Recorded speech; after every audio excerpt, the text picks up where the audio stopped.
Yes, welcome to the Giving a Purpose podcast, where we bridge the highs, the lows, the lessons learned through life's journey and filling in the gap. It's your boy, Mr. LA.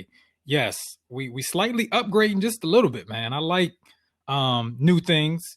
You know, 2020 we started off just doing a podcast, but now we're just trying to do this video thing. So we're gonna see how it goes. So I called on my partner in crime in all of these endeavors that I'm going through for 2020. You've seen her on all my IG lives since March. I have Dr. Marsh in the building again for part 3, people. Part 3. This is our third installment of our health thing that we've been doing, at least just for the podcast. Like I said, every Monday at 6 p.m. Eastern Standard Time, we do our IG live that you guys should check out. So thank you, Dr. Marsh, for your, showing up like you always do for everything that I do. And I appreciate your life. Thank you for having me. Yes. This is going to be fun. So let's just get into some things. So I just want to know, can you help me out with, so with the lack of, let's say we're doing what we're supposed to be doing. So with the lack of physical distancing that's going on, what do you think like the repercussions are mentally for that, with us being supposedly supposed to be doing what we're supposed to be doing, even though because of things are rising, we know that that's not necessarily true. Right. Well, we do know that. But as human beings, we are naturally drawn, by physical touch and connection. So there are, ramifications and repercussions when you don't have that physical touch and ramification, physical touch with individuals, especially those you love. So I remember like many, many decades ago, they did this experiment with monkeys. And Oh, wow. I know, right? And they gave, like these baby monkeys, they gave them like wire, like dolls and wire parents to kind of coddle and nurture them. And they had this, other baby monkeys who actually had their real parents and they had their real mother and that maternal instinct. And the ones who had the wire moms died a lot sooner than those who didn't. Because again, we as people, we're drawn to that connection and that touch. And that's how we thrive. And I know a lot of people are like, oh, I'm a loner. No one out here is really alone, like no one. So it is some repercussions, and also especially with little children, like you have to understand that they play, they're practicing their social skills. So when they're playing with blocks, they're playing with their peers, they're practicing decision making and problem solving and communication. Those are imperative skills needed to be able to function as human beings. And they get that practice when they're with their peers. So if you're at home all day and you're not, interacting, and you're like 4, 5, 6, and you're not interacting with anyone your age, you're going to be at a deficit when you resurface back into the community, when you go back to school. So just understanding, trying to fill in those gaps for certain kids and try to, do certain things and be creative is very imperative. Okay. So what are your thoughts on, well, first, we just had Thanksgiving. So I know this was probably, I'm going to say it's the first major holiday, but it's one of those holidays, like we've had holidays all year, but this is one of those, the first, major holiday where families and, of course, I guess Easter, you can come together as a family, but let's just use Thanksgiving as one of those big times. How do you think people are, that didn't have nowhere to go or didn't go anywhere yesterday, how are they kind of feeling with this no physical I had a anything? few people actually reach out to me, of course, to wish me a happy Thanksgiving. Then I, send it back, how you do. And some people were like, oh, well, I can't, be around my parents because my parents have COVID. So I'm kind of sad because it's my first time not having Thanksgiving as in, and we're all in our 30s, pushing 40. But, like we take things like that for granted because our parents have always been at our disposal for most people. So we don't have that luxury. And I'm like, well, thank God is, they're still here and they have the ability to recover from COVID. So you can celebrate Christmas and stuff like that. But understanding that, like, it is a lot of people who are being inventive this year when it comes to their Thanksgiving and holiday celebrations, just to, be mindful of the risk. And then also the elderly family members are more susceptible. But then we have those who don't care. We have a lot of those. Yes, I was looking on someone's IG live here in Atlanta and they were in a club. And I'm just like this club was literally packed to capacity.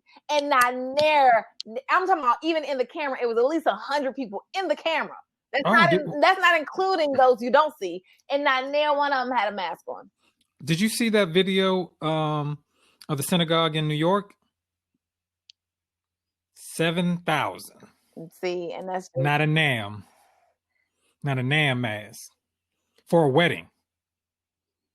So I don't know. I'm flabbergasted. Like, when are we gonna get it? And I feel like, now it's hitting home for a lot more people, but it shouldn't have to get to that point for you to kind of take certain precautions.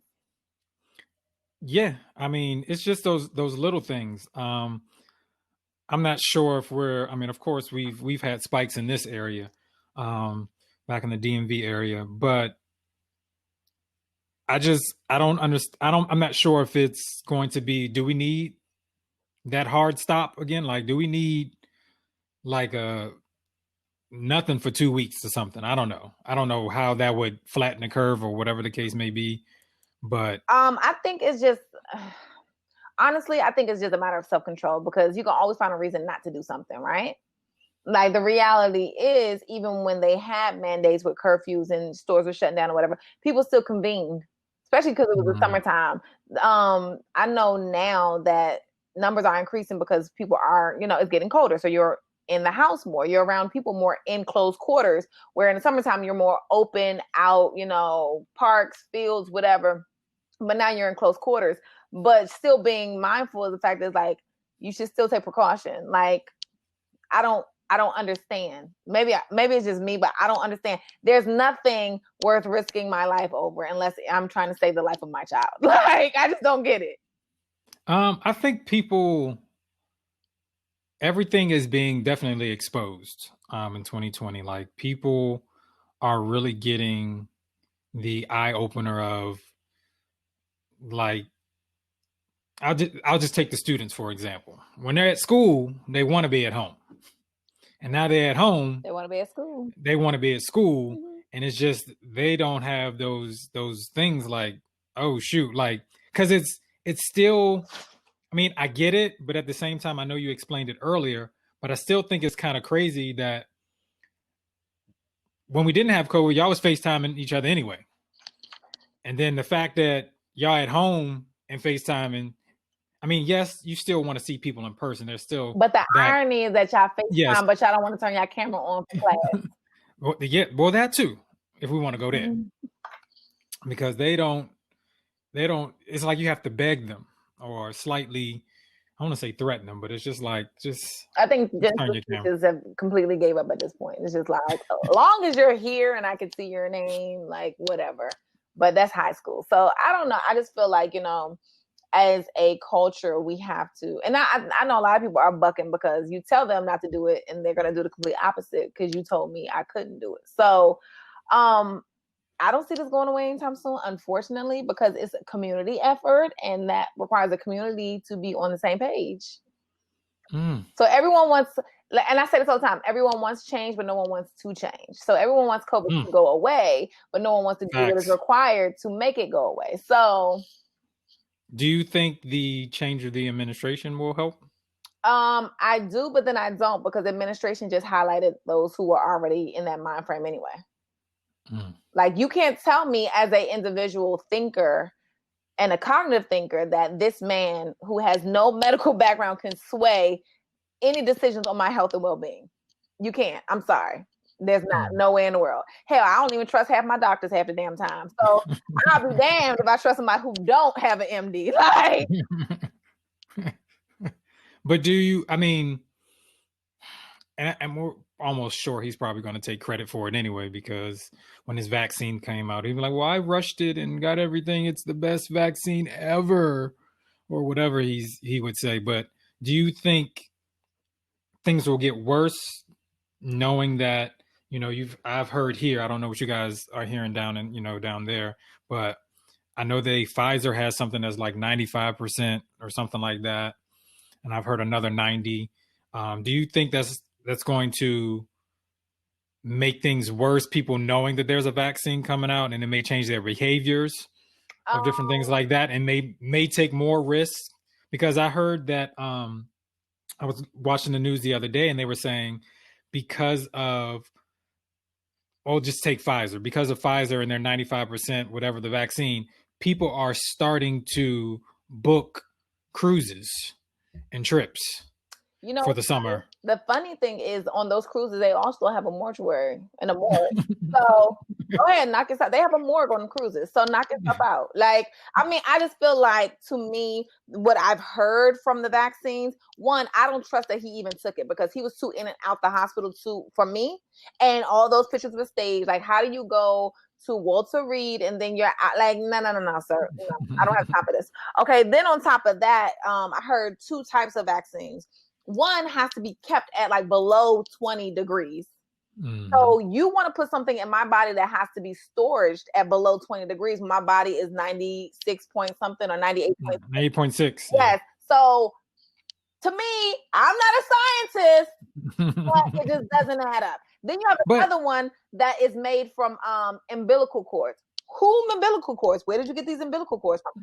I'm confused. I need to know. I have further questions. You're not just going to put foreign objects in my body and tell me, oh, this is going to like, I don't even take a flu shot.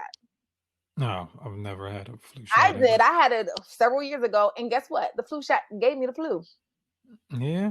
Yeah, that's what I heard it does. I don't need it. Exactly. So if the flu vaccine is actually giving me the flu, then the COVID vaccine would be doing what? I'm pretty sure. Give me a small dosage so my body can build the immune to it. And I'm good. Thank you. But yeah, I mean, what you just brought up is still interesting as well, because it's like we didn't hear too much because his wife had it too. So where was her? Was she out in a week too? Or like, you know what I'm saying? Like, if their last name is Trump, I don't believe them. Out down to the damn dog and the goldfish. Nah, I'm the dog and the goldfish. I'm good. Thanks anyway. Like goldfish Trump. Right. I need a better representation. And then to me, it's too far removed to take your word at face value. Like, even if somebody like, oh, my third cousin, no. That's too many people down the line for me to even believe that story. I'm good. Yeah. Thanks anyway. I need someone like my best friend or somebody to be like, oh, okay, now I trust you. Got it. But, I also, just sometimes think that there's something alternative to it as well. Like, I'm always bothered because, I try to watch the news in the morning, mostly for the weather, because not necessarily traveling to work. And if I do, I'm not worried about the traffic anyway, because half of the people, the time I go, if I do go in a building. But, oh man, I just forgot what I was going to say.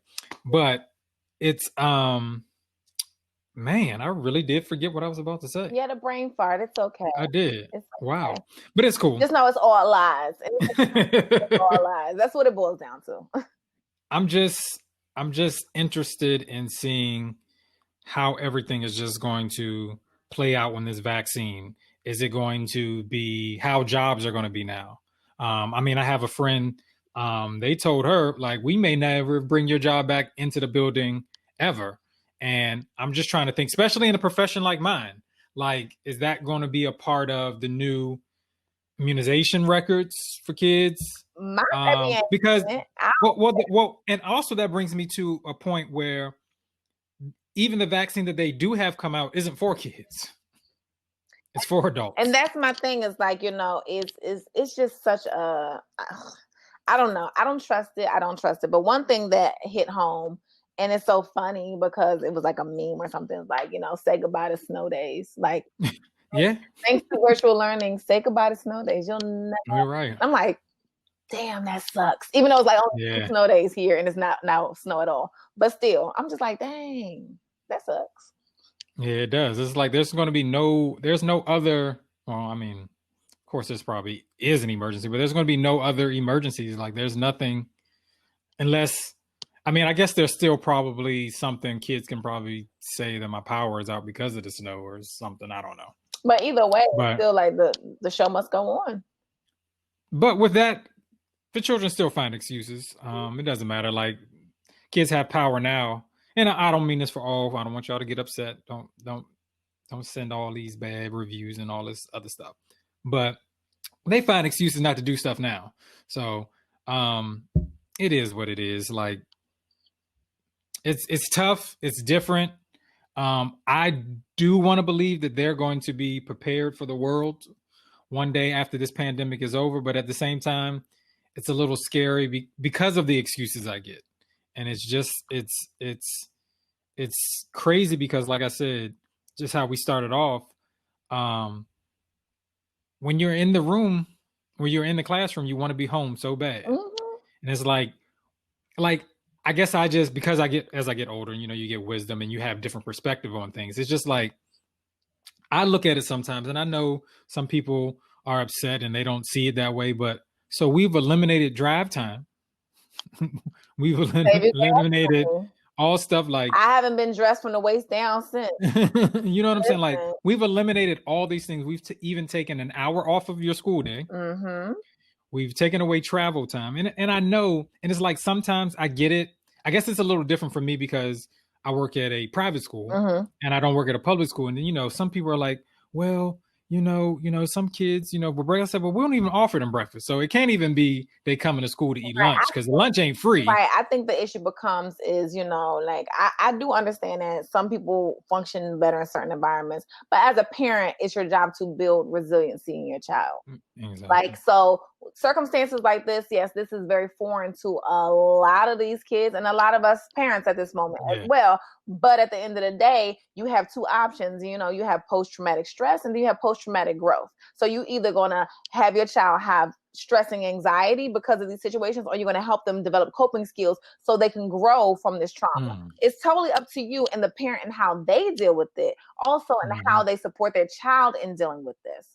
Yeah, that part right there, I want you to stay right there with the coping part. That helping them to cope.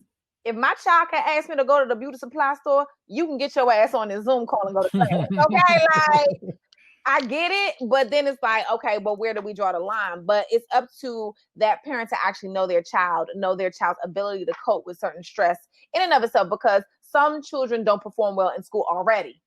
Yes. And they need that hand holding. They need that, one-on-one time and attention. I know, you're a teacher, you know what I'm saying? Yes. But you don't have, like, parents like me, I'm not sitting down and doing nothing but arts and crafts with you. Anything outside of that I can't do. I can't help you. But I'm also interested, will we ever go back to that? I mean, I guess, but I guess because we're in it right now and we're not on the outside of it just yet, and we don't know what it looks like. But I'm concerned, like, what will one-on-one look like? Like, I don't want you coming to my desk at this point for one-on-one. Like, I'm trying to figure out what will be different that we can't do now. Like, can I still do one-on-one Zoomish, or like how does, you know what I'm saying? Like, what is that going to look like, and how does that affect you? Because if you need that hand holding and you can't sit at my desk because we're not close and I can't like point stuff out to you, like, what is that? Are you going to have to evolve, or like, are you going to try to evolve to those new things? And I think that goes to the coping thing that you were talking about. Right. And it's, it's also one, in your style, right? So, it's this thing called, what's it called? Where you meet them where they are, pretty much. So at the end of the day, situational leadership, that's what it's called. So situational leadership, and I always like teachers, parents, we're leaders. So you have to meet them where they are. Like, for example, I've never seen my child make her bed. My child is 16 years old. I could easily be like, here's some sheets, go make your bed. But if I physically never seen her do it, me delegating that task is setting her up for failure, because there's a 50-50 chance she may or may not do it. But if I've seen her do the task and I've seen her successfully complete the task, then I should have no problems delegating to her and her completing that without me having to manage.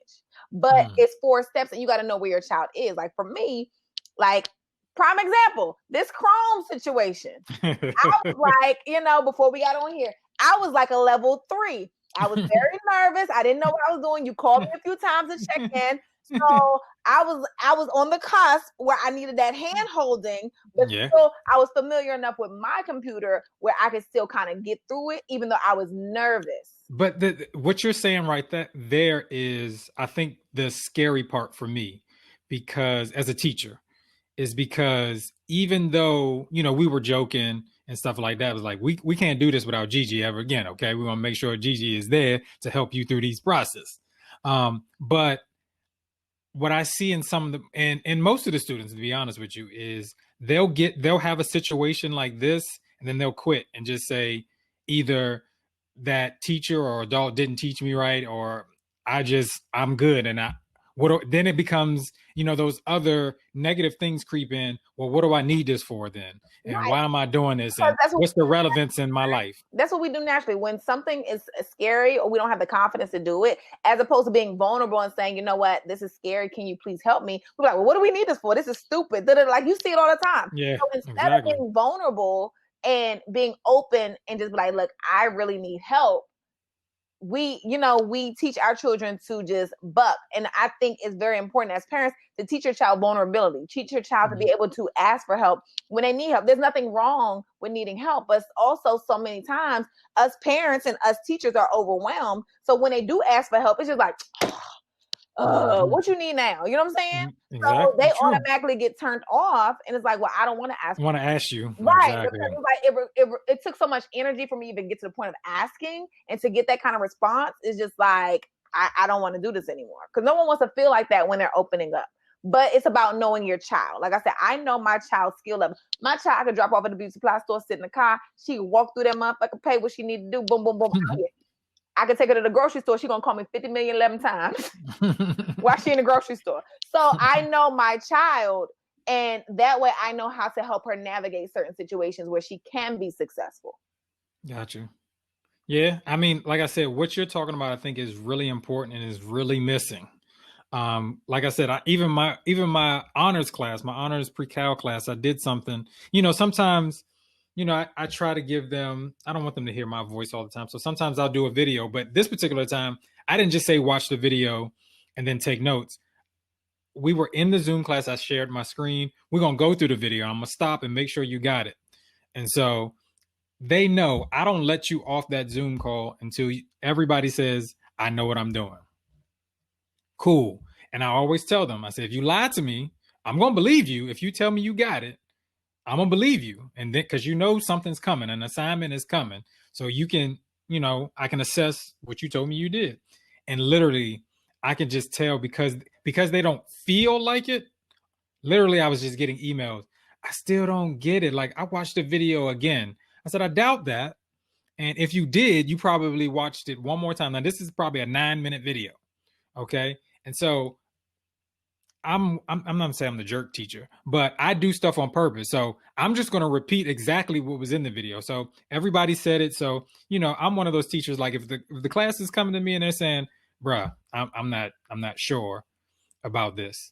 So I said, okay, y'all the honors class. This is how you do it. I said, boom. They was like, I'm literally 3 minutes into me explaining, oh, that's how you do it. And I said, yeah, that's exactly how you do it. I said, I just repeated what the lady said in the video. Oh, I didn't get that. I said, no, you stop trying. Right. That will to figure it out. My phone, and I can't text. And I said, because all I did was I gave you the numbers. I just needed you to plug it in, plot some stuff, and then connect the dots. I said, you remember connecting the dots from like kindergarten, right? You remember the little, I said, that's all I asked you to do. That's all you wanted to do. So then they all were like, so the assignment that I sent in, are you going to grade that?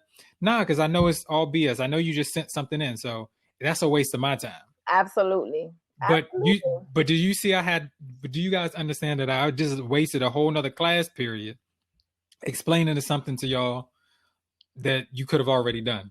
As my mama say, if you do it right the first time, you ain't got to go back and do it a second. Exactly. So, you just get into those type of things. And that's the thing that is scary to me, that I don't think all the kids are as resistant, or resilient as that, and trying to figure out like what I'm going to do. I try to encourage them as like, listen, man, you guys, once you have a family and you guys get older, you're going to be able to say, man, I survived through a pandemic. Mm-hmm. I can do anything. I'm thinking in your mindset, like that's what you're thinking. And, because to me, this is the thing I buck, and people know, if you know me, that I buck with administrations at schools that I'm at sometimes, with whatever the case may be, is like, I hate giving kids an excuse or giving my students, like giving them an out instead of telling or giving them examples of people that have come out of it. And that just reminded me of the point I was trying to make earlier. But, like And I'm not saying any particular student, but let's say like a student gets pregnant. Like sometimes I've been in different schools and they're like this whole thing, well, the poor baby can't do the stuff and she gotta. I'm like, I think I would somebody I graduated with had a baby. Like, let's connect her with that person to show them how they made it through it instead of making them excuse that they can't do all this work. If they was doing their work, they probably wouldn't have had the baby in the high school if they was doing a studying anyway. An issue that's a societal issue in and of itself. It is. Like, once you're pregnant, you're automatically disabled. Because when I got pregnant with my daughter in undergrad, and everyone told me to drop out. Everyone told me I couldn't do it. And that made me stay and do it even. That's the only semester I got honor roll. Because I'm like, oh, you telling me I can't do it? Watch this shit. You know what I'm saying? But that's a society issue where we're so quick to write off people who aren't as physically, like we see it in the elderly people, we see it in disabled people, and we see it in pregnant people. All the children, like children who are little ones, is like, oh, just go sit down somewhere, like, because they're no longer beneficial or considered beneficial to the economic society at this point. Now you're just a dependent. Yeah, and like for me, that's the pushback that I always give back. I'm like, why can't we show them examples of people that have gone through it and can make it through it? Like, I guess the point I was trying to make earlier when I was talking about watching the news was when I watch the news in the morning, they never talk about they just talk about how many cases. They never talk about, well, how many people recovered from this? Like, where's the good, not necessarily good news, but the people that are just being diagnosed with it. Is there somebody they can talk to? Well, how did you make it through it? Like, what did you take, or what were you doing? Like, they don't offer that advice. Exactly. Remember when it first came out, no one even knew what it felt like until somebody started coming out and was like, with this video, like, it feels like this. I still ain't heard nothing about Idris Elba. Is you okay, brother? So it just gets to a point where it's like, but you also got to understand that people use fear as a motivator. So if I can use fear to motivate you to act right and stay in line and then I'm going to do it. And you got to, like, the news and media has been doing that for years with these scare tactics. And that's what they do. And I had another doctor say that on another news channel. It's like, they're not reporting this accurately. They're not even reporting the amount of tests being administered. So you have an idea of the actual numbers. It's just like, oh, this many people had it, this many people died from it. Okay, well, how many people didn't die from it? How many tests did you administer? Yeah. So like I said, I think that's so much, that's important as well. Like telling us the cases, like, yeah, there's a lot of cases, but not everybody is dying. You know what I'm saying? Not saying that it's not serious or anything like that, but I think you need to give people hope. Like, don't just tell me, all right, you just make it seem like you got it or you die. Not that there's a survival part of it at all. That's it. But again, it's the fear. If I can use fear to get my agenda across and get you to stay in line, then that's what I'm going to do. Yeah. And like I said, and that's the thing that bothers me inside the schools. Like, we don't give them, it always comes back to me kind of comparing it to that baby that falls. Like sometimes you have those parents that are like, oh no, and then the baby starts crying, or you say, get up, dust it off, you good. I'll be like, don't even look at the baby. You know what I'm saying? It's just like, we need to stop reacting to their reaction.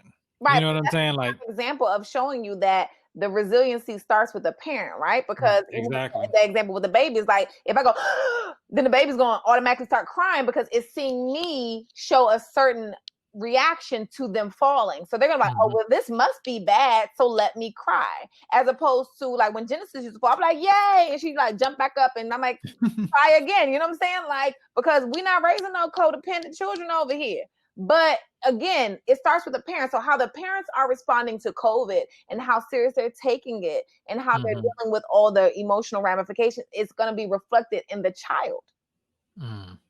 And you definitely. Yeah, and that's just like my biggest thing that I want for our kids. That bothers me.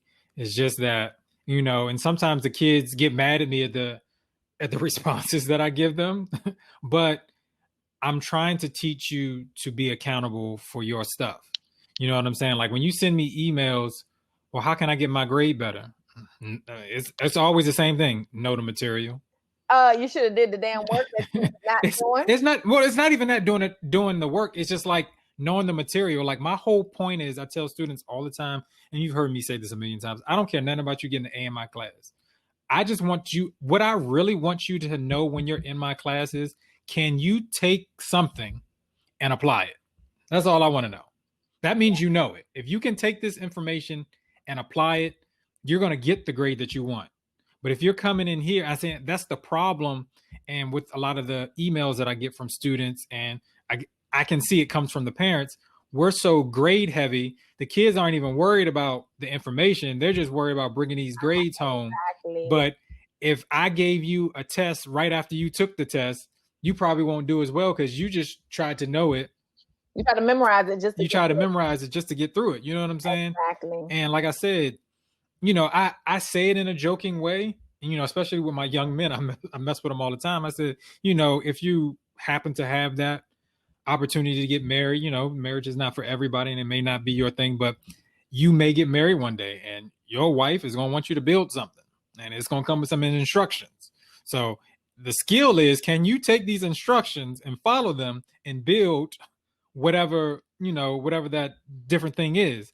I said, that's the skill I'm trying to get you guys to understand. I said, it has nothing to do with the math. I said, you may never see Pythagorean theorem ever again, but it's not even about that for me. Squared plus B squared, B squared. Yes, there you go. I said, you may never see it again. I said, but the skill is, can you know this and apply it? That's all I want you to do. I just want you to be able, because knowledge isn't power. Applied knowledge is power. And that's what I need you to understand. They fail to realize is like, you're not doing me a favor by you memorizing it and getting, you know, good grades. And I tell my child all the time, I reward effort. Like your effort means way more to me.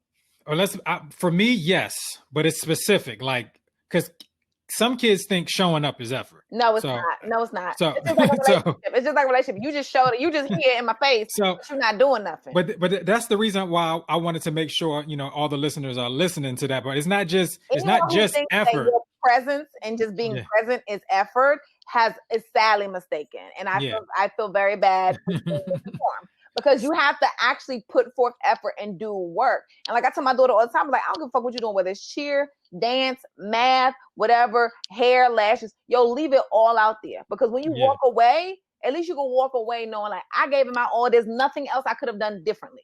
Yeah. So, and just like I, you know, tell people sometimes, and people get, you know, they get upset or they don't understand the concept. Like, let's take for adults, for example, when you go to work, and because actually I was having a conversation with with one of my friends, and I'm always saying, man, I'm gonna give 150%. And she's like, you can't give 150%. I was like, you can. I said, when you go to your job and you do your work, I said, the minimum you're supposed to do is 100%. Like, to get your paycheck, the minimum you're supposed to do. Now, let's be honest, not all of us go to work and give 100%. I said, but to receive how it's supposed to work, you're supposed to give 100% and you get a paycheck. Right. You're supposed to get 80 hours. You know what I'm saying? Like, that's the minimum you should be doing. So you can do over 100%. You know what I'm saying? Like, that's what it is. Like, I tell students all the time, I said, when I was in high school, there were some classes, you're right, I can show up and get a C. Like, that's not effort. I can just show up and, you know, my mind was a little sharper than it is now. I could show up and be like, oh, I remember him saying something about this, boom, boom, boom. I can get a C. Listen, but if I actually put in effort and practice into it, exactly. I'll give you a good example. I remember Genesis freshman year, she took honors biology.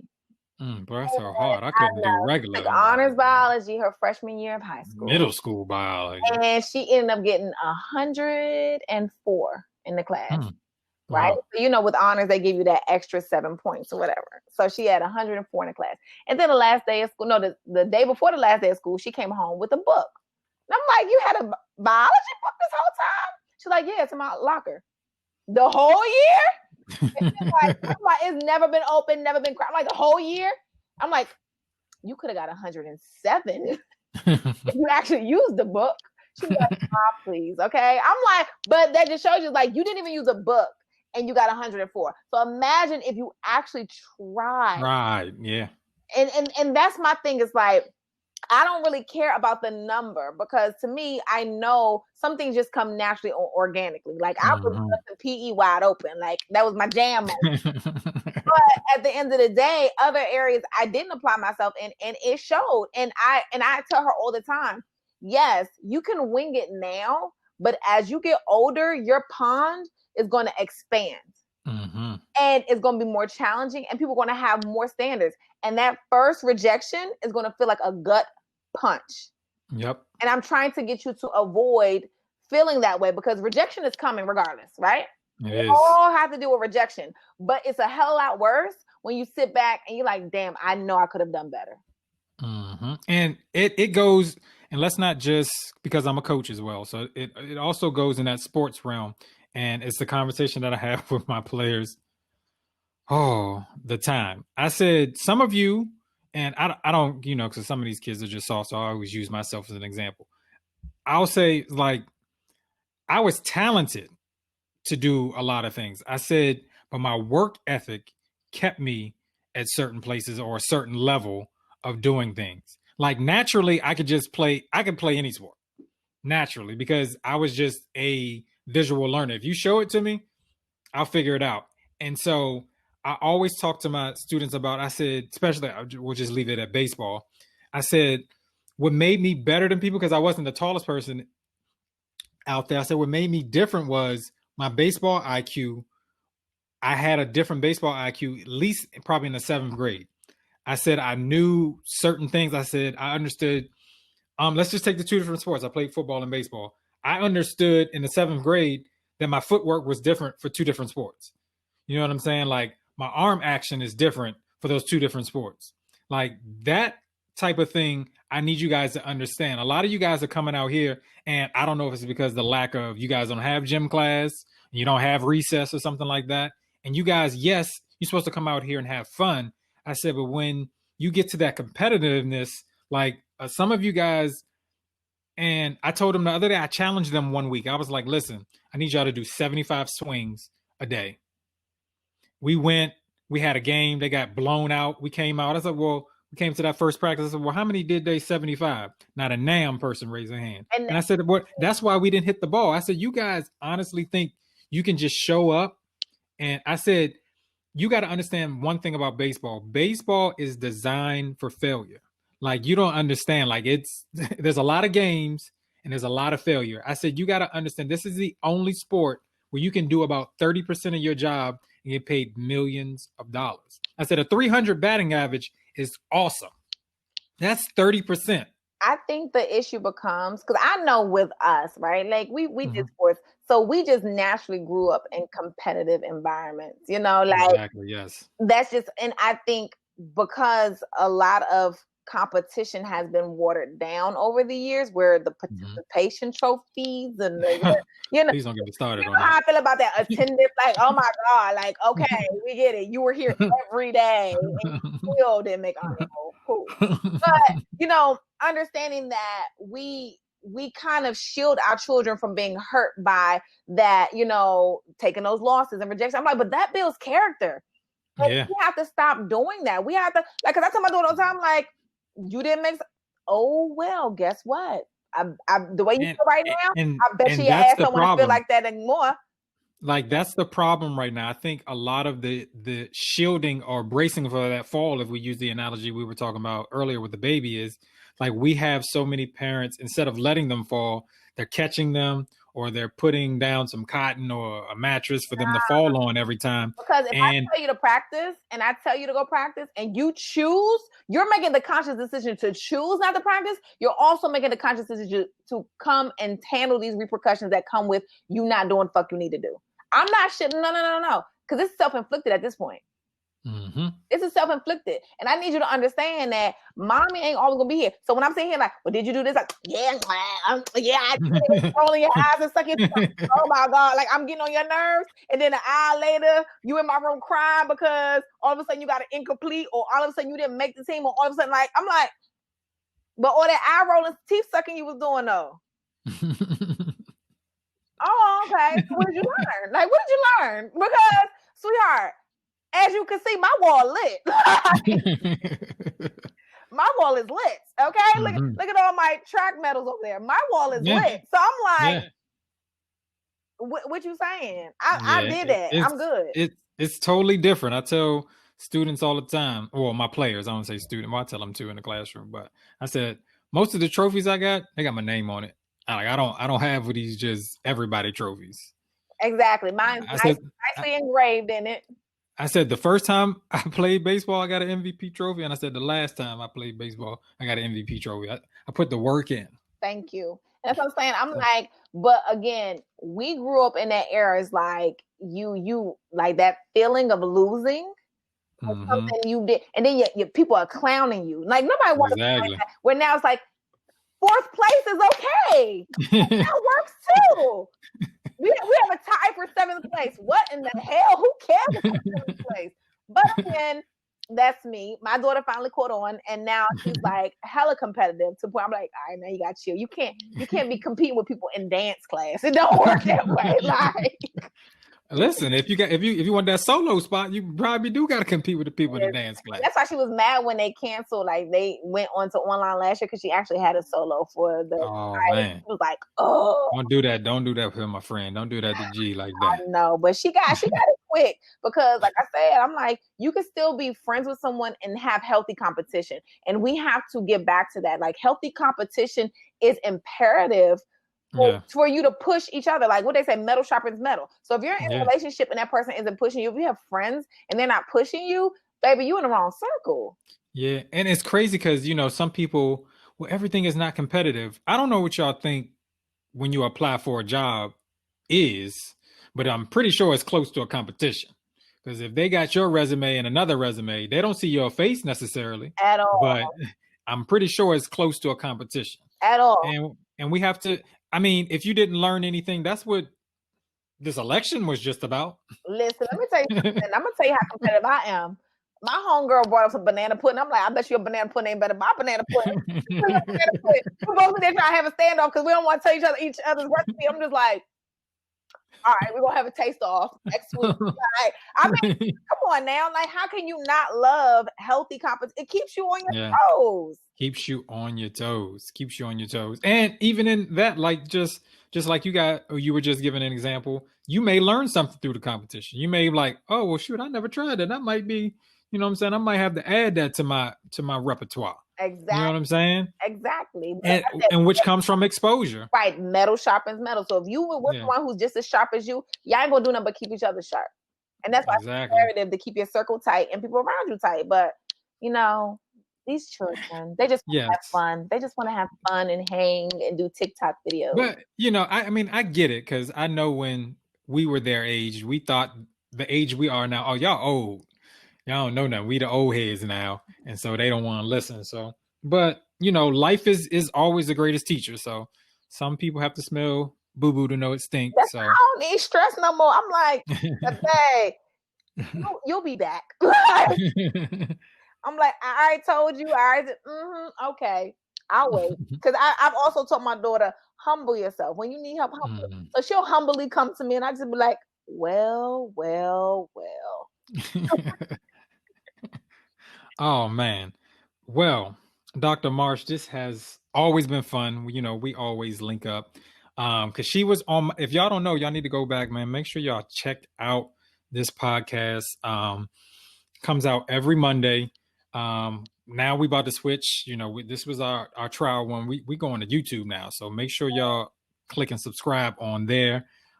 Check us out every Monday. We do outside of the podcast because people get confused all the time. It's like, yeah, I watched your podcast. I said, well, you couldn't have. Well, now you can. But I always had to tell them, I was like, no, that's the IG Live. That's not the podcast. It's just something we do extra for y'all. But yes, IG Live every Monday at 6 a.m., 6 p.m. Make sure you check out. Tristan is also on another podcast with Hans and Tristan. Make sure you check that out. And she's got some other stuff she's working on too. I ain't gonna let the cat out the bag yet. So there's some things that Dr. Marsh is working on. With your hand holding. I learned style. So definitely, man.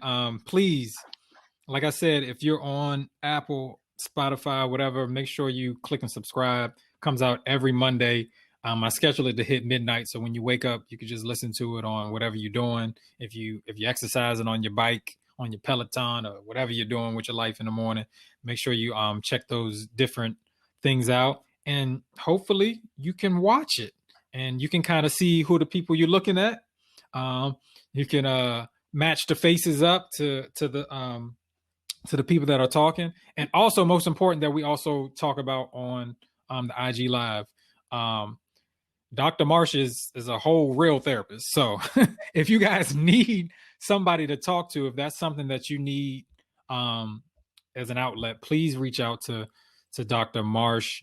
And if Dr. Marsh, if you want to let everybody know, for the new people that haven't heard, or just. So the best way is via email is tmarsh@marshmentalhealth.com. But you can also reach me at 770-371-8182. And thanks to you, I actually memorized my number. Listen. She was like, hold on, I gotta look at my card. Hold on now. But we this is our third one. And for y'all to know, I tell her all the time, because it's true, first of all. But like the first episode we did is the most downloaded one that I have. So people are definitely trying to, we understand, hopefully we're getting the word out of there, as a culture that, mental health is really, really important. Yeah. So, make sure you check out all 3 episodes now of that, and just continue to support us. How we're trying to support you guys and give you guys the information that you need to kind of help you guys get through whatever's going on. Dr. Marsh, I thank you. Thank you so much. Listen, I don't know who y'all got in y'all circle, but when I tell you Dr. Marsh, I just call her. I'm like, listen, I'm trying this new thing out. I'm trying to go to YouTube, do this thing. Can you help me out? She just give me a time. And she says, send me the link and give me a time. And she always keeps her word. And so I'm always grateful, and I'll never want to take that for, I don't want to take it for granted at all. So I always want to make sure I thank her. So hopefully you guys enjoyed this new episode. And we look forward to doing this again. So make sure you guys live on purpose and live in purpose. Your purpose is permanent. This is your boy, Mr. LA, with Dr. Marsh. We'll see you next time. Peace. Bye.